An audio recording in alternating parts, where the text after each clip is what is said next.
ओम परमात्मने नमः। श्री चतुर्दशोऽध्याय। श्री भगवान वाच। श्री भगवान बोले, इस अविनाशी योग को मैंने सूर्य से कहा था। सूर्य ने अपने पुत्र विवस्वत मनु से कहा और मनु ने अपने पुत्र राजा ईक्ष्वाकु से कहा। हे परम तप अर्जुन, इस प्रकार परंपरा से प्राप्त इस योग को राजर्षियों ने जाना, किंतु उसके बाद वह योग बहुत काल से इस पृथ्वी लोक में लुप्त प्राय हो गया। तू मेरा भक्त है और प्रिय सखा है, इसलिए यह पुरातन योग आज मैं तुझसे कहा है, क्योंकि यह बड़ा ही उत्तम रहस्य है, अर्थात गुप्त रखने योग्य विषय है। अर्जुन वाच। अर्जुन बोले, आपका जन्म तो अर्वाचीन अभी हालांकि हुआ है और सूर्य का जन्म बहुत पुराना है, अर्थात कल्प के आदि में हो चुका है। तब मैं इस बात को कैसे समझूं कि आप ही कल्प के अंत में आदि में सूर्य से यह योग कहा था। श्री भगवान बोले, हे परम तप अर्जुन, मेरे और तेरे बहुत से जन्म हो चुके हैं, उन सबको तू नहीं जानता, किंतु मैं जानता हूँ। मैं अजन्मा और अविनाशी या स्वरूप होते हुए भी तथा समस्त प्राणियों का ईश्वर होते हुए भी अपनी प्रकृति को अधीन करके अपनी योग माया से प्रकट होता हूँ। हे भारत, जब जब धर्म की हानि और अधर्म की वृद्धि होती है, तब तब मैं ही अपने रूप को रचता हूँ, अर्थात साकार रूप से लोगों के सन्मुख होता हूँ।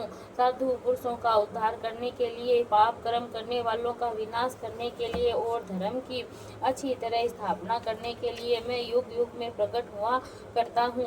हे अर्जुन, मेरे जन्म और कर्म दिव्य अर्थात निर्मल और अलौकिक है। इस प्रकार जो मनुष्य तत्व से जान लेता है, वह शरीर को त्याग कर फिर जन्म को प्राप्त नहीं होता, किंतु मुझे ही प्राप्त होता है। पहले भी जिनके राग, भय और क्रोध सर्वथा नष्ट हो गए थे और जो मुझ में अनन्य प्रेम पूर्वक स्थित रहते थे, ऐसे मेरे आश्रित रहने वाले बहुत से भक्त उपयुक्त ज्ञान रूप तप से पवित्र होकर मेरे स्वरूप को प्राप्त हो चुके हैं। हे अर्जुन, जो भक्त मुझे जिस प्रकार भजते हैं, मैं उनको उसी प्रकार भजता हूँ, क्योंकि सभी मनुष्य सब प्रकार से मेरे ही मार्ग का अनुसरण करते हैं।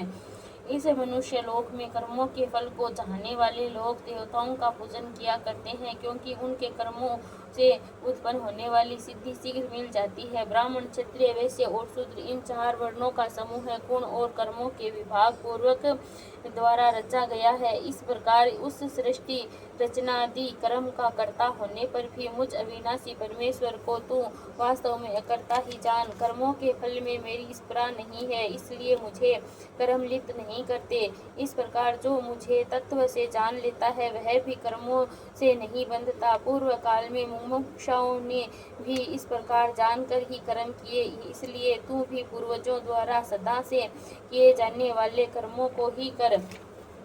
कर्म क्या है और अकर्म क्या है, इस प्रकार इसका निर्णय करने में बुद्धिमान पुरुष भी मोहित हो जाते हैं। इसलिए वह कर्म तत्व में तुझे भली भांति समझा कर कहूँगा, जिसे जानकर तू अशुभ से अर्थात कर्म बंधन से मुक्त हो जाएगा। कर्म का स्वरूप भी जानना चाहिए और अकर्म का स्वरूप भी जानना चाहिए, तथा विकर्म का भी स्वरूप भी जानना चाहिए, क्योंकि कर्म की गति गहन है। जो मनुष्य कर्म में अकर्म देखता है और जो अकर्म में कर्म देखता है, वह मनुष्यों में बुद्धिमान है और वह योगी समस्त कर्मों को रचने वाला है। जिनके संपूर्ण शास्त्र समस्त कर्म बिना कामना और संकल्प के होते हैं, तथा जिसके समस्त कर्म ज्ञान रूप अग्नि के द्वारा भस्म हो गए हैं, उस महापुरुष को ज्ञानी जन भी पंडित कहते हैं। जो पुरुष समस्त कर्मों में और उनके फलों में आसक्ति का सर्वथा त्याग करके संसार के आश्रय से रहित हो गया है और परमात्मा में नित्य तृप्त है, वह कर्मों में भली भांति बरतता हुआ भी वास्तव में कुछ नहीं करता। जिसका अंतःकरण और इंद्रियों के सहित शरीर जीता हुआ है और जिसने समस्त भोगों की सामग्री का परित्याग कर दिया है, ऐसा आशा रहित पुरुष केवल शरीर संबंधी कर्म करता हुआ भी पापों को नहीं प्राप्त होता। जो बिना इच्छा के अपने आप प्राप्त हुए पदार्थ सदा संतुष्ट रहता है, जिसमें ईर्ष्या का सर्वथा अभाव हो गया है और जो हर्ष, शोक आदि द्वंद्वों से सर्वथा अतीत हो गया है, ऐसा सिद्धि और असिद्धि में सम रहने वाले कर्म योगी कर्म करता हुआ भी उनसे नहीं बंधता। जिसकी आसक्ति सर्वथा नष्ट हो गई है, जो देहाभिमान और ममता से रहित हो गया है, जिसका चित्त निरंतर परमात्मा में ज्ञान रूप में स्थित रहता है, ऐसा केवल यज्ञ संपादन के लिए कर्म करने योग्य मनुष्य के संपूर्ण कर्म भली भांति विलीन हो जाते हैं। जिस यज्ञ में अपरण अर्थात स्वरा आदि भी ब्रह्मा है और हवन किए जाने योग्य द्रव्य भी ब्रह्मा है तथा ब्रह्मा रूप कर्ता के द्वारा ब्रह्मा रूप अग्नि में आहुति देना रूप क्रिया भी ब्रह्मा है, उस ब्रह्मा क्रम में स्थित रहने वाले योगी द्वारा प्राप्त किए जाने वाले फल भी ब्रह्मा ही है। दूसरे योगीजन देवताओं के पूजन रूप यज्ञ ही भली भांति अनुष्ठान किया करते हैं और अन्य योगीजन पर ब्रह्मा परमात्मा रूप अग्नि में अभेद दर्शन रूप यज्ञ के द्वारा ही आत्म रूप यज्ञ का हवन किया करते हैं। अन्य योगीजन श्रोत्र आदि समस्त इंद्रियों को संयम रूप अग्नियों में हवन किया करते हैं और दूसरे योगी लोग शब्दादि समस्त विषयों को इंद्रिय रूप अग्नियों में हवन किया करते हैं। दूसरे योगीजन इंद्रियों की संपूर्ण क्रियाओं और प्राणों की समस्त क्रियाओं को ज्ञान से प्रकाशित आत्म सहयोग योग रूप अग्नि में हवन किया करते हैं। कई पुरुष द्रव्य संबंधी यज्ञ करने वाले हैं, कितने ही तपस्या रूप यज्ञ करने वाले हैं और तथा दूसरे कितने ही योग रूप यज्ञ करने वाले हैं, कितने ही अहिंसा तीर्थ व्रतों से युक्त यत्नशील पुरुष स्वाध्याय रूप ज्ञान यज्ञ करने वाले हैं। दूसरे कितने ही योगीजन अपान वायु में प्राण वायु को हवन करते हैं, वैसे ही अन्य योगीजन प्राण वायु में अपान वायु को हवन करते हैं तथा अन्य कितने ही नियमित आहार करने वाले प्राणायाम परायण पुरुष प्राण और अपान की गति को रोककर प्राणों को प्राणों में ही हवन किया करते हैं।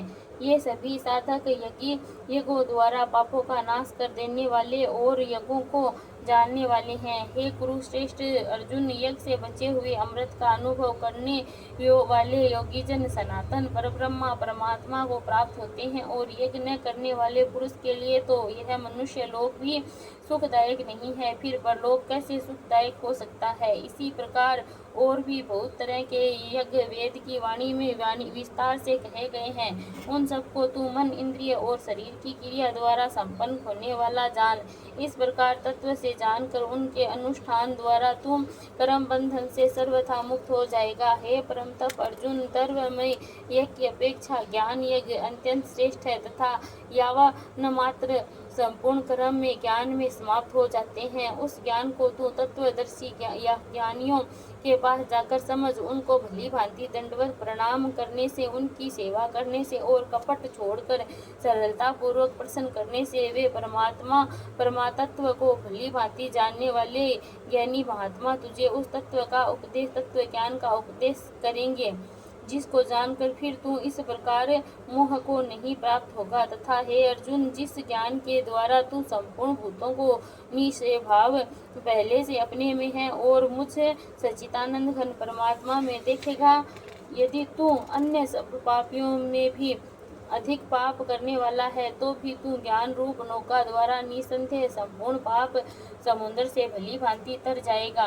क्योंकि हे अर्जुन, जैसे प्रज्वलित अग्नि ईंधनों को भस्ममय कर देता है, वैसे ही ज्ञान रूप अग्नि संपूर्ण कर्मों को भस्ममय कर देता है। इस संसार में ज्ञान के समान पवित्र करने वाला निसंदेह कुछ भी नहीं है। उस ज्ञान को कितने ही काल से कर्म योग के द्वारा शुद्धांतकरण हुआ मनुष्य अपने आप ही आत्मा में पा लेता है। जितेंद्रिय साधन परायण और श्रद्धावान मनुष्य ज्ञान को प्राप्त होता है तथा ज्ञान को प्राप्त होकर वह बिना विलंब के तत्काल ही भगवत प्राप्ति परम शांति को प्राप्त हो जाता है। विवेकहीन और श्रद्धा रहित संशय युक्त मनुष्य परमार्थ से अवश्य भ्रष्ट हो जाता है। जैसे संशय युक्त मनुष्यों के लिए न यह लोक है और न परलोक है और न सुख ही सुख है। हे धनंजय, जिसने कर्म योग की विधि से समस्त कर्मों का परमात्मा में अर्पण कर दिया है और जिसने विवेक द्वारा समस्त संशयों का नाश कर दिया है, ऐसे वश में किए हुए अंतःकरण वाले पुरुष को कर्म नहीं बांधता। इसलिए हे भरतवंशी अर्जुन, तू हृदय में स्थित इस अज्ञान जनित अपने संशय का विवेक ज्ञान रूप तलवार द्वारा छेदन करके समस्त रूप कर्म योग में स्थित हो जा और युद्ध के लिए खड़ा हो जा।